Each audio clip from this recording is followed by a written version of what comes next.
On this edition of 11 TV Hill, a celebration of love, acceptance, and community. Our community is deserving of the best there is on the planet. For 2 years, the pandemic put Pride festivities on hold. This morning, the plans to bring the party back to Baltimore.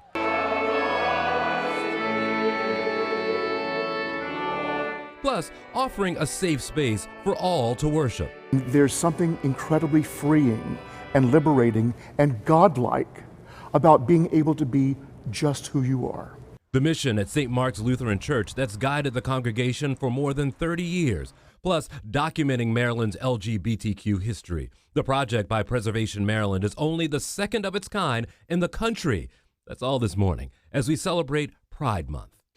And hello everyone, I'm Jason Newton. Welcome to 11 TV Hill. 52 years ago, in the aftermath of the Stonewall riots, New Yorkers, they took to the streets in what became the country's first recognition of Pride. In the years since, states from coast to coast host parades and festivals throughout the month of June to show solidarity with the LGBTQ community.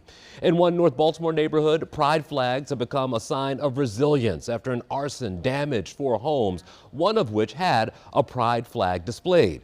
Right now, police have not officially said if that was the motive. Now, in the face of this event, Baltimore's Pride Parade takes on a new meaning. And following a 2-year hiatus, the Pride Center of Maryland is pulling out all the stops. Cleo Managos join me now. Good to see you, man. Good to see you too, man. Pride is coming back to Baltimore. Yes, it was is. tough, I'm guessing, leading up when everything was virtual. Well, yeah, it was tough. I mean, people were already feeling caught up in their homes and wanting to move around, and it was frustrating for them to have to watch Pride for the last 2 years on a little screen. Right. So people are quite enthused and excited about the fact that we're going to be on the streets and be doing it big and wonderful for Pride this year. I think not just being big and wonderful is huge for you guys, but also letting people know that everybody's invited. This is the city's party. This is the city's party. We have intently made sure that all cultures that we know of on planet Earth are represented, like our staff at the Pride Center of Maryland. And it's very important for people to know that this is a very important Pride, not only because of the COVID-19 after hour, if you will, after moment, but because we need people to know that because Baltimore is multicultural, we're very intentional about celebrating all of that. Yeah. We want people with the rainbow flag and with the Bible BC flag and all kinds of flags that represent different types of sexual and gender minorities to be there along with the community. This has been important to you. I felt like the moment that we spoke, I mean, first got here, like that was the main thing about this party that you want people to know. Why is that on your heart? Because sometimes we live, particularly with things happening like these traumas in the society that are race related, that people see me and they might have a polarizing response that this is a black event, and it's not. Pride is the largest and oldest organization for sexual and gender minorities in the state and locally in Baltimore. We're responsible to everyone. And we have intently made sure that everybody's celebrated, and our staff is made up of whites, blacks, Latinos, Asians, everybody that we know of.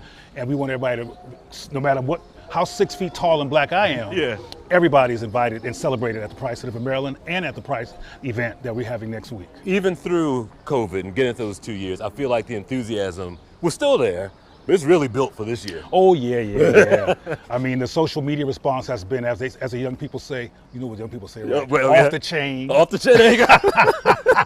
2 old men talking about off the chain. All right, one old man. But anyway, or 1.5, I don't know, whatever your equation is. Right. But it's been amazing.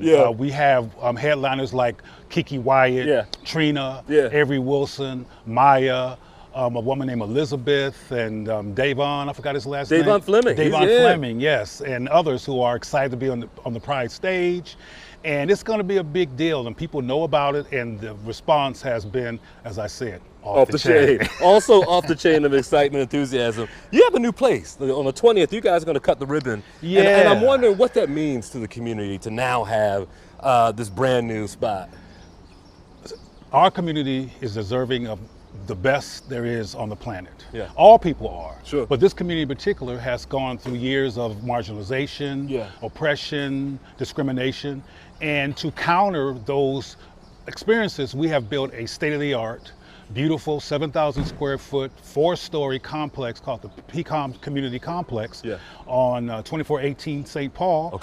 And we open up and do the ribbon cutting on the 20th of June.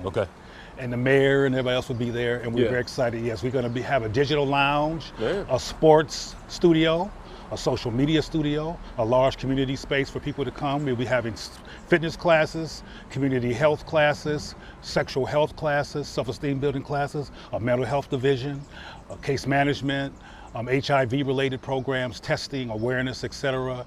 All kinds of different programs to make sure our community is practicing well-being practices. Tell me about the community, and I'll end on this. In 2022 right now, tell me about acceptance. Tell me about where Pride stands in this moment today versus where we've been. Acceptance. You would end with something huge and loaded. Well, let me start off by saying that the acceptance that I'm working on right now is self-acceptance. Okay. There's a lot of people in our community who still struggle inside of their families, or depending on what culture they're part of, where their people are struggling with larger issues like racism and other issues, and they haven't made any room to deal with the sexuality of their child or their family, and therefore they feel marginalized, or they're actively dismissed because of their sexuality.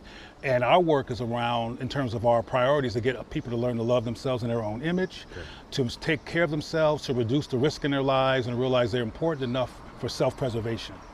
Because there's a lot of issues like HIV, substance abuse, and even during COVID, there was a disproportionate problem among sexual and gender minorities who are already dealing with things before that. So I think a key issue toward transformation out of struggle is loving and respecting yourself. Okay. And a lot of our strategies and focus is on doing that. And those people come from all walks of life. Sure.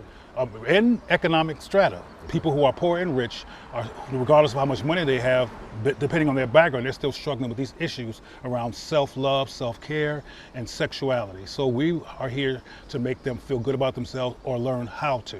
So acceptance for us starts on the inside, and then when you love yourself, it doesn't really matter that much if somebody outside of you likes you or not. Sure.